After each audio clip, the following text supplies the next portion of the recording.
I used to think that God was the biggest killjoy of all time. I was like, why on earth would I listen to this man that is telling me to stop drinking, to stop going on dates, to stop going out, to stop hanging out with these types of people? Okay, I just got a text. To stop doing these things. Why is it always stopping? He wants me to stop. He wants me to completely change my whole life. Like, why would a God that loves me want me to do that?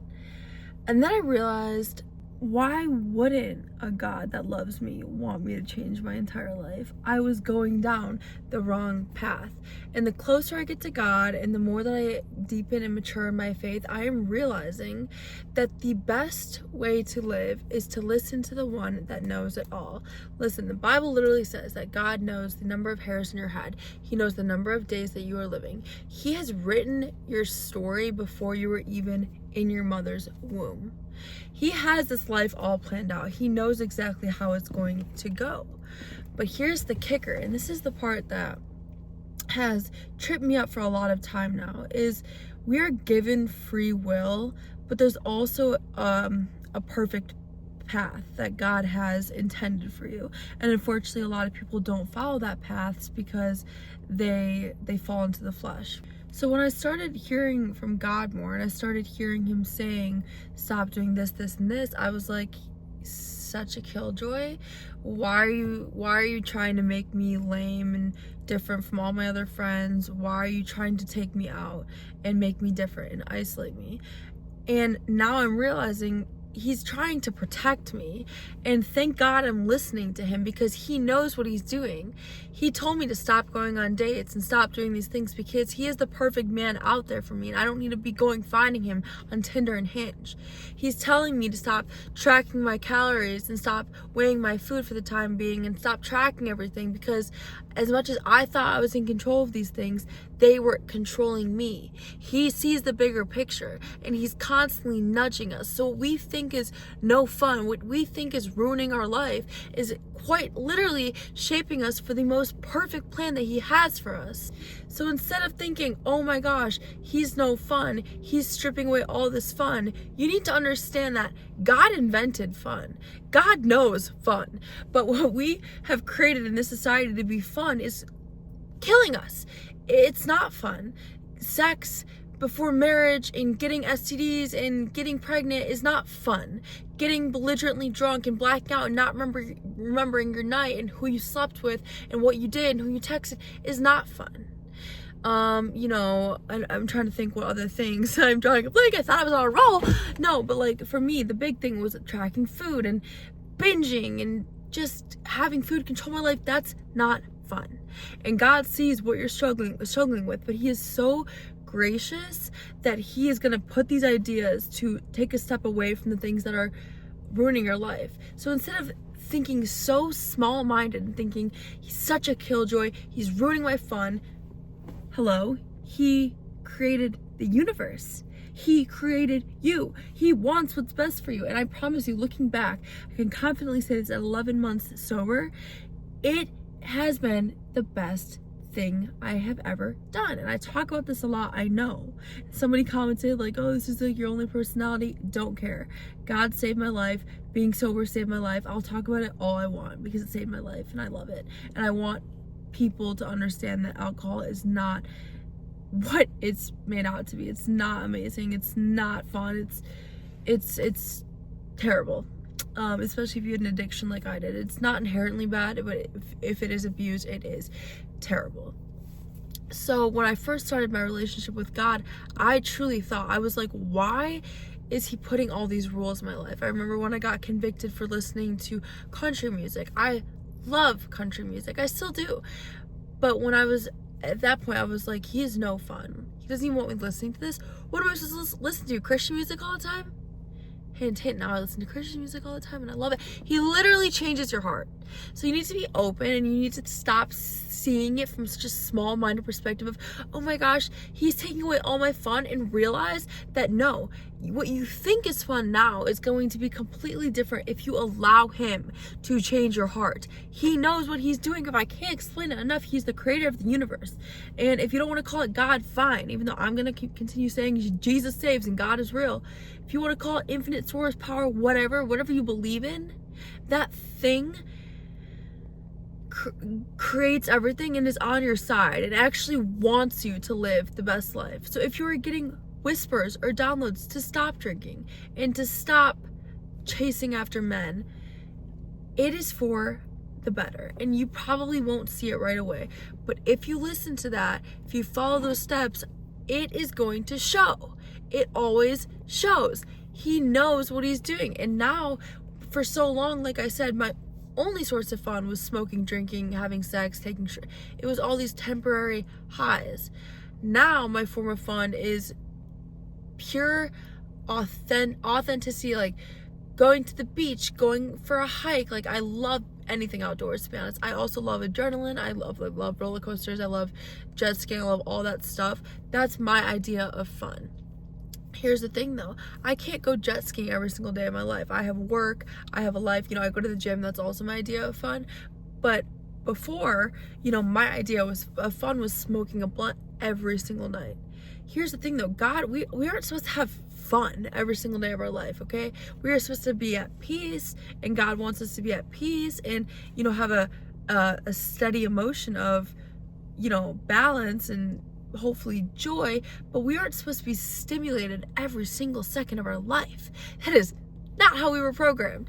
So now that we live in a world where it is almost weird or uncomfortable or uncommon to be bored and to not be stimulated by something, whether it's food or Netflix or a vape, we feel like we're losing our damn minds.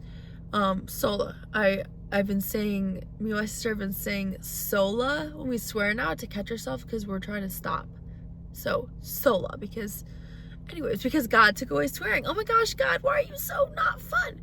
Because he's trying to shape me into the Christian woman of God that I've been praying him for me to shape me in. So, of course, if I say the prayer, God, please make me the woman that you have designed me to be, and then all of a sudden I feel convicted swearing, guess what? I prayed that prayer. I asked for this. So, dang well, see, I caught myself.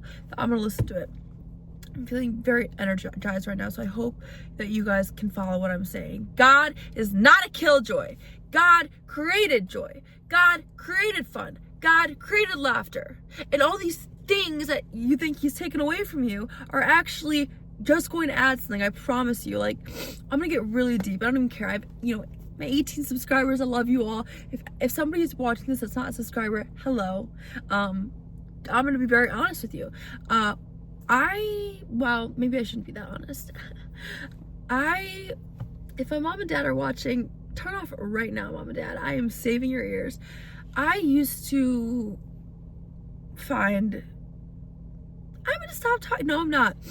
I used to find a lot of pleasure with lust. Okay, let's just say it like that. Okay, we don't need to use other words. I used to find a lot of pleasure with having lust. So when I heard God, I remember the night exactly, when I heard God say, you're going to wait till marriage. Or it wasn't like you were going to wait till marriage, because he's obviously not going to force us to do anything, but I got to download, oh my gosh, I need to wait till marriage now. I need to re-wait till marriage. I was really sad, I think. I think in that moment I didn't believe it. I was sad because that part of my life was just going to be taken away for however many years until I met my husband and then ended up actually getting married. And I was confused, but I knew it was from God, and I knew I had to listen to it, because obviously the whole lust thing, it wasn't serving me. It was a fill that I was constantly trying to avoid that was actually affecting my physical body. I mean, it's not healthy to be interacting with that many individuals. So when I heard that, and it was very, very quickly after that I realized he is literally trying to protect me. There is nothing killjoyish about this. He is trying to save my life. He is trying to save an unwanted pregnancy. He is trying to save me from an STD. He is trying to save me for the man that he created for me. So I took that in with open arms because, again, I have been asking God to reshape me, been asking him to redefine me. So when I got that download, of course it made sense. And I can go back and I can, wallow in all my sins. I'm not going to do that though, because God saved my life and we all have a past. And thank God he saved me, because I could have been continually going down that path. But we cannot sit in the shame and guilt that is the devil, of being like, oh, I wish I didn't do that. And I wish I was a virgin from the beginning. Guess what? Can't go back in time. This was all part of my story that God wrote from the beginning. So now I'm at the point where I am so excited to wait till marriage. This is what God does to you, okay? And never in a million years, if you were to tell me 2 years ago, Gabriella, you are waiting till marriage, I would have laughed in your face. And now I'm realizing how much of a problem I might have had. I will probably be cutting this out. But God knows what he is doing, and all you need to do is ask, listen, and do. Okay? God loves you. He knows what fun is. He knows that what you think is fun now is actually not fun, and he has something so much better for you. I have more fun now that I'm sober than I ever did when I was drunk or high.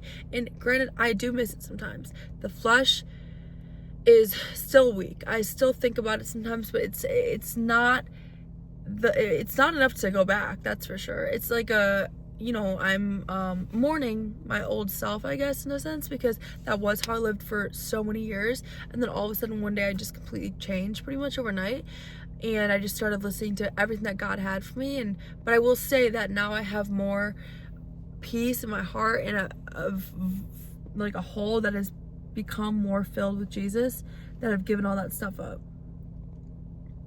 I'm still working on stuff. I still struggle with addiction to certain things. I still struggle with anxiety, but I'm on the path and I'm obeying whatever it is that God is asking me to do, because again, once you start obeying God, you're realizing that everything he's asking you to do is actually just to heal you. Like I've been open about before with my food, I have binge tendencies, binge episodes, a really poor relationship with food. And so when God asked me to stop tracking, it was no secret that was part of his healing journey for my relationship with food. All right, this is pretty much all. I just got in my car and was like, I'm gonna record. So this was very last minute, really just like talking. And if anyone can, if this could just help anyone, that's all I want. I feel like I say that at every video, but yes. Have a great rest of your day, and God is amazing. I promise you, he wants the best for you. He has the best for you. Just do it.